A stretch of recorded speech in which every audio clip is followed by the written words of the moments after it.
নমস্কার বন্ধুরা, মা ও মেয়ের রান্নাবান্নায় আপনাদের সবাইকে স্বাগত।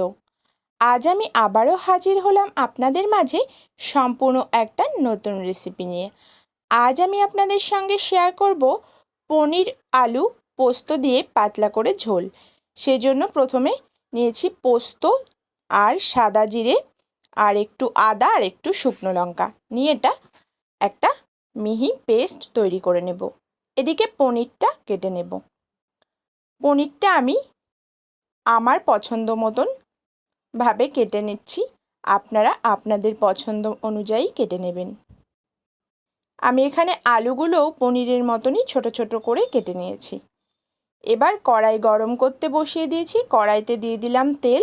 তেলটা গরম হয়ে গেলেই দিয়ে দেব কেটে রাখা পনিরগুলো। পনিরগুলো আমি একটু ব্রাউন কালার করে ভেজে নেব। এরই মাঝে বলে রাখি, আপনারা যদি আমার চ্যানেলে নতুন বন্ধু হয়ে থাকেন তাহলে চ্যানেলটি সাবস্ক্রাইব করে আমার পাশে থাকার অনুরোধ রইল। ভিডিওর পাশে বেল আইকন রয়েছে, প্রেস করে রাখবেন, তাহলে যখনই আমি নতুন কোনো রেসিপি শেয়ার করব সবার প্রথমে নোটিফিকেশান আপনার কাছে পৌঁছে যাবে।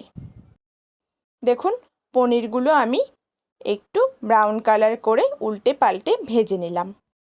এবার ওই একই তেলের মধ্যে দিয়ে দেব আলুগুলো একটু ভালো করে ভেজে নেব নেড়েচেড়ে।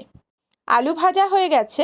এবার কড়াইয়ের মাঝে একটু জায়গা করে গোটা গরম মশলা, একটা শুকনো লঙ্কা আর একটা তেজপাতা দিয়ে একটু ভালো করে নেড়েচেড়ে ভেজে নেওয়ার পর ফোড়নটা ভালো করে ভাজা হয়ে গেলেই এবার দিয়ে দেব পোস্ত বাটার মিহি পেস্টটা দিয়ে একটু কষিয়ে নেব যতক্ষণ পর্যন্ত আদা জিরে পোস্তর কাঁচা গন্ধ না চলে যায়।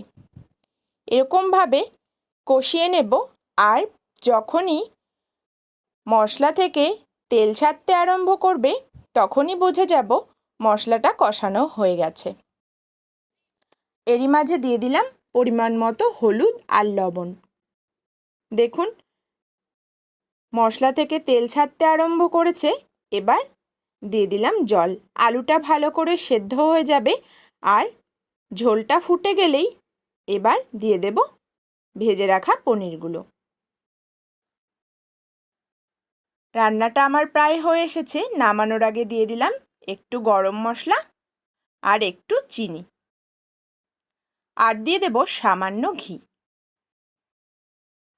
আজ এই পর্যন্ত, দেখা হচ্ছে অন্য কোনো রেসিপিতে। ততক্ষণের জন্য সবাই ভালো থাকবেন, সুস্থ থাকবেন। ধন্যবাদ।